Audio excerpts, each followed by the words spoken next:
Hey everybody, welcome to the second MOOC lesson on Isocrates. I'm Aaron Swanlick, a graduate student enrolled in the class, and will be joined shortly by my MOOC partner in crime, Christopher Fisher. Today we are here to talk to you about the foremost speech teacher of the ancient world, and hopefully provide some well-reasoned evidence for why such a large and bold claim is going to be true. This lesson will be broken off into two separate parts. First, we think it's crucial to understand the Greek educational scene at a pre-Isocratean time. What was the situation like in the 5th century that generated such a revolutionary educational approach? Second, we will look at the main text for today, against the Sophist. More specifically, Isocrates' argumentation against the other educational philosophies at the time. And finally, we will end constructing an understanding of the Isocratean school and its tenets that make Isocrates the foremost speech teacher of the ancient world. I hope y'all enjoy the show. Who is Isocrates? What? I thought you were going to ask me the question. It's Oh, sorry to ruin. Okay, should I just answer now? Sure. Some sort of elaborate gardening tool? I don't know. I believe it's an old wooden ship. Were they? No, I don't. Oh, not the. He was a Greek fellow who was somewhat defensive of the tyrants that were a little less tyrannous than the other tyrants. So our lesson on Isocrates and against the Sophists has to begin at the educational scene in Athens in the 5th century. But importantly, we have to note that when we discuss education in Athens and in Greece really during this time, we're discussing the education of aristocratic male youth, sons of distinguished landed families who would go on to become citizens in the polis. That is to say, they would go on to vote, hold office, lead troops, that sort of thing. In short, Greek education was to make young men proficient in the basic tools of citizenship, letters, arithmetic, and even gymnastics. So, we're talking now about primary education, the formal training, the types of formal training that Athens offered at this time. And this began relatively early. At age 7, the child became a pupil of a music teacher and would begin to study what we might typically associate with elementary education. Music had a much broader connotation for the Greeks than it does for us. So they would begin studying reading, writing, and arithmetic. They would also begin studying poetry, as in musical verse, and importantly Homer, and the lyre, an important instrument of the time. Finally, gymnastics rounded out the curriculum, as this was important for their future in Olympic competition and military service, which most males were expected to participate and serve in. At 11, after 4 years studying with the music tutor, the student began a more rigorous curriculum in grammar and language, much like our modern English classes. The student learned the meaning and correct usage of words, while also practicing accents and delivery, as you might imagine, which would become important for future oratory in the political sphere. They also began to interpret poetry and historical literature. Think again, Homer. This curriculum lasted only 4 years, so we're talking 8 years of total formal education. And at 15, the student graduated, essentially. There was no more formal education in Athens to be offered. Students could pursue further gymnastic training for the Olympic Games or for military service, but all in all, the formal education of the time was complete. However, during the 5th century, we run into a problem, as knowledge was expanding rapidly in the fields of science, art, literature, philosophy, and there was no suitable system, as we have now in our secondary university systems, to take this place and to teach and train these young men further, to catch them up with this growing body of knowledge. The itinerant teachers that we called the Sophists in last week's lesson entered the scene to fill this void, and they made all kinds of extravagant promises to polish young men into productive and worthy, virtuous citizens. But, as we will discuss now, Isocrates, who himself is a sophist and considered himself really a philosopher, but he was considered himself a part of the teachers of oratory and political arts, was particularly troubled by many of the promises these sophists made. So we wrote the text that we recommended this week, Against the Sophists. Now, we should turn our attention to who exactly was Isocrates, what his background was, how he was educated, and who he was educated under. And we'll go to Aaron for that. Isocrates was born in 436 BC as a son of a wealthy flute manufacturer, providing him with the means of a good education. He worked with the best sophists at the time period, who formed his understandings of what public education or a public pedagogy should be. He worked with such great names as Gorgias, who taught him a love for the spoken word, power of eloquence, and discourse itself, and with such great philosophers like Isocrates, who laid out larger conceptions of both ethics and morality. Unfortunately, Isocrates loses a large majority of his wealth and forced to become a logographer, or a legal speechwriter, which later he denounces in his career as a petty endeavor not concerned with the greater polis or how a political agent should act in a democratic state. In 392 BC, Isocrates revolutionized education and was the impetus for the next 2,000 plus years of how higher education would function. Isocrates created the first brick-and-mortar university. Students would apply for admission. The requirements were a strong knowledge in math, science, ability in intellect, voice, and nerve. Unfortunately, there is no knowledge of what this school was named. Now, before we get to the text against the sophist, we should first look at the other text about when it was written. In the Antidosis, he clarifies that Against the Sophist was written at the outset of his teaching career. It functioned as an advertisement, and in the contemporary setting, political campaigns still do this. Politicians paint themselves against opponents to draw both character and political portraits or profiles of themselves. So, Isocrates sets himself sharply against the other sophist. He has to do this so that he's not characterized and with the people that he is criticizing, so he looks better than the rest. Unfortunately, the text breaks off as a fragment before Isocrates can set himself up or set his own systemic analysis up of his educational praxis.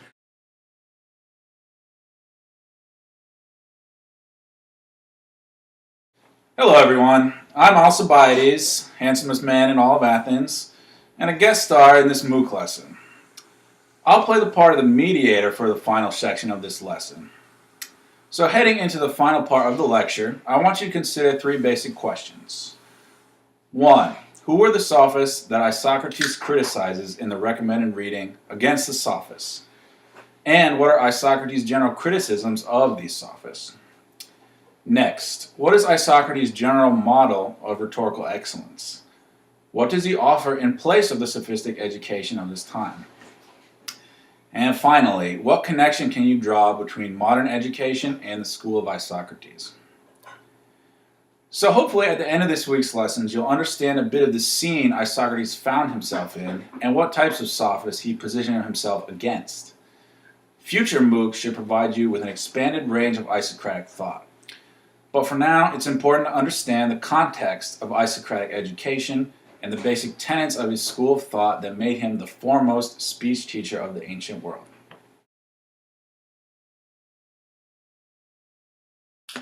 Hi everyone, I'm sure you all know me by reputation as the handsomest man in Athens, Alcibiades. I'm here with my fellow Athenians, Aaron and Chris. We've got an honored Spartan guest, King Leonidas, here with us tonight. And we're going to get the discussion started right here with some questions I have for these guys about Isocrates and the sophists. My first question is for Chris. And Chris, what I'd like to know is, who exactly are these sophists that we hear so much criticism of? And what exactly were Isocrates' particular criticisms of these sophists? All right, great. So, in the recommended reading for the week, Isocrates divides the sophists into two basic camps. First, he has the eristic sophist, or as he puts it in the fragment, the political disputation, those interested in political disputation. And second, the sophists of oratory, so those interested in producing well-polished public speakers that would contribute in the political sphere. So, we'll call the first camp the eristic sophists, and these sophists were interested really in debate for debate's sake. And Isocrates levels three charges at them. First, that they promise truth but end in lies. Essentially, they promise to achieve happy, virtuous living in their students, but as Isocrates sees it, it's really not practical and possible to do that in the kind of framework that they work from. 2, they charge fees of the students that are trifling when dealing with matters of happiness and virtue. So he feels that the fees are almost insulting to the topics that they're teaching. And finally, Isocrates picks up on a bit of a hypocrisy with these sophists in that they require the students whom they're going to teach virtuous living to deposit money as a kind of security deposit with a third party. Isocrates finds this as insulting from teachers who aspire to teach virtue, right? On the other hand, he has the political orators, the rhetorical sophists, as we'll call them. And these sophists were interested in public speaking, which was really the bread and butter of Isocratic education. So he had, particular things to say about them. Like the eristic sophists, he levels the charge of fees against them. So they charge too much and try to attract they charge too little and try to attract too many students, right? So they're taking on too many. And again, as we'll discuss, Isocratic education was really about a strong teacher-student bond, so small classroom sizes, versus these sophists who try to attract as many students as they possibly could. 2, they apply rigid rules of oratory to an art that is really about creative process and practice. They treat it, Isocrates claims, like one would treat the alphabet, as something you can simply apply to the situation and be the best at it. But Isocrates just disagrees completely and feels that you need creative ability, natural talent, and a well-practiced principles. Oh, that's very interesting. Aaron, you have anything to add to that? I would actually ask Chris 2 quick questions. First, he has disdain for the euristics or the disputation for its own sake type of crowd. However, he does argue at different points that good discourse is a product of a good education. Do you think that means that the euristics, who do hold favor in the public in a lot of ways, would then be good education under, I guess, an Isocratean train of thought? Or is there something you could milk out there for clarification? Yeah, okay, so Isocrates in other texts certainly values heuristic education as a kind of gymnastics of the mind. So it's good for young students to develop those skills of argument. So arguing for argument's sake, arguing trifling topics or arguing, larger topics like truth, beauty, all that kind of stuff. Oh, that's awesome. But he simply sees it as not practical for citizens who want to be politicians, right? Eventually you have to grow out of that, I guess. Cool. And second, it seems like in contemporary times, these conversations still happen. So the euristics, or the disputation for its own sake, seems to be lobbied against current, Congress members or current politicians because they're all rhetoric, so to say, when they come into the conversations. And simultaneously, the more higher truth people get lobbied as the academics who sit in the ivory tower. Do you think that those two criticisms hold any kind of similar weight to what Isocrates would criticize? I'm not sure about similar weight per se, but I would say that he certainly values both for different reasons, and that both have to contribute to a productive citizen in terms of political practicality, right? So there has to be an element of action. You have to meet the high theory with the practical, what we might say today is the kind of pragmatic point of view, right? And against the sophist, where he argues, and this is approximate, that they pay attention to the words and not so much the deeds. Right. Yeah, exactly. So, as we'll learn in future lessons about the Platonic or Socratic philosophy, that they're interested in highbrow kind of theory that Isocrates values, but does not think lead to any practical ends. So, I think that would be awesome. All right.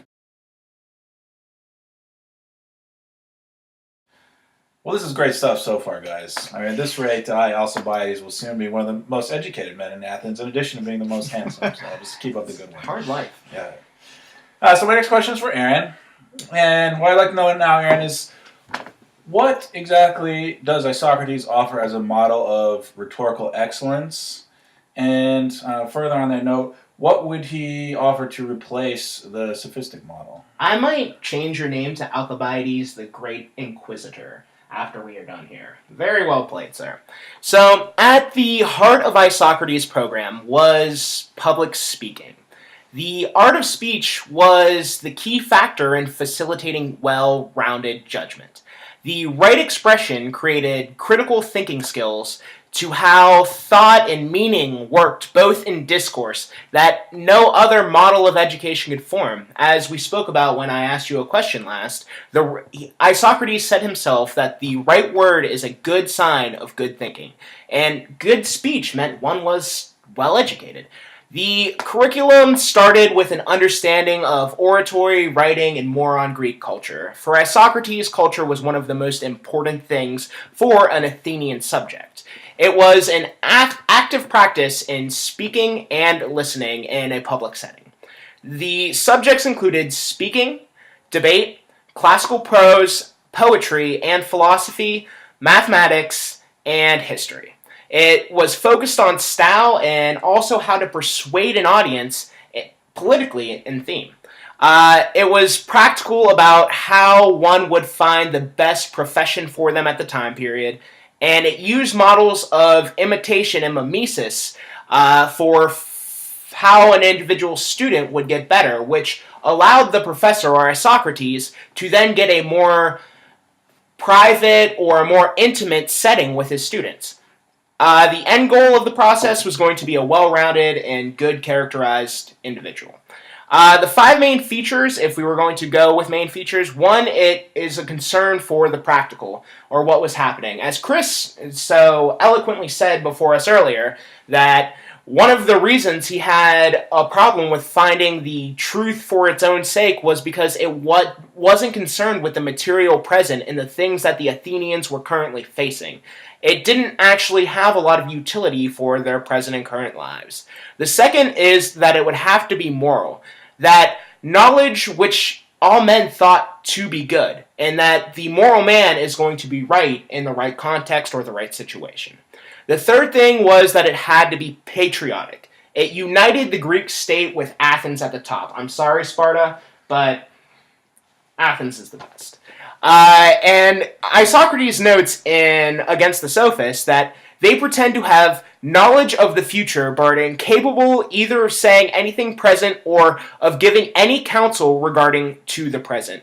So for Isocrates, the idea of being able to counsel the present so that the police would do the right thing of uniting the Greek state was very important for his educational scheme. Last, it was broad and interdisciplinary. It had a thoroughness to it, and it would allow for work that was lasting. It would also allow his students to come up with work that was lasting. That's why later in his career he denounces logography or legal speech writing, because it's just small-time quibbles, whereas he can find larger arguments for how the Greek state should carry on, and that is what a good moral man should do. Chris, you have any questions for Aaron there? Yeah, just one thing I'd like to clarify in terms of what Isocrates' model of rhetoric was, so what he thought was a proper way of oratory.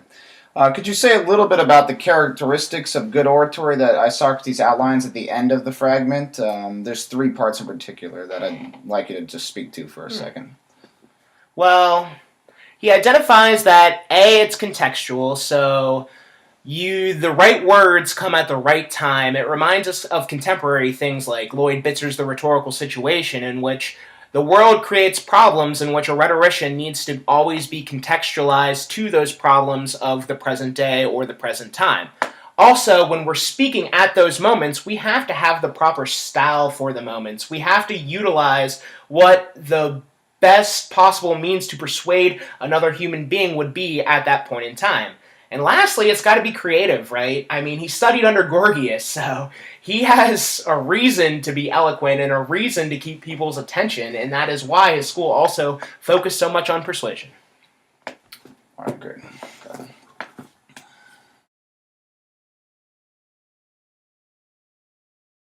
Hey, y'all. I would like to thank each and every one of you for watching the MOOC lesson here today, and I hope you learned something about Isocrates and his school of thought in Against the Sophists. I would also like to thank Alcibiades, who is currently taking selfies, that he is both very handsome and very well educated and asks great questions to drive what I would call a great dialogue or discourse between Chris and I.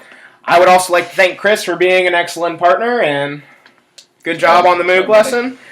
We hope you all learned something here today, and Chris has a little bit of an assignment for y'all if you so choose to do it. All right, great. So for the assignment for this week, kind of like last week, we want you to contribute something to the MOOC website. So it's a two-part question, really. I want you to consider what you consider good oratory. So in a couple sentences, you might give us an example of a good speech or proper oratory compared with the Isocratic model of rhetorical excellence. So think about those criteria that Isocrates lays out and that we've discussed, and give us an example of it. Secondly, I'd like you to compare in a couple sentences, or we'd like you to compare in a couple sentences, the modern educational scene with what Isocrates was about. Because as you've learned, hopefully today, Isocrates really laid the groundwork for the first rhetorical university of rhetoric and one of the first brick-and-mortar universities in the Western world.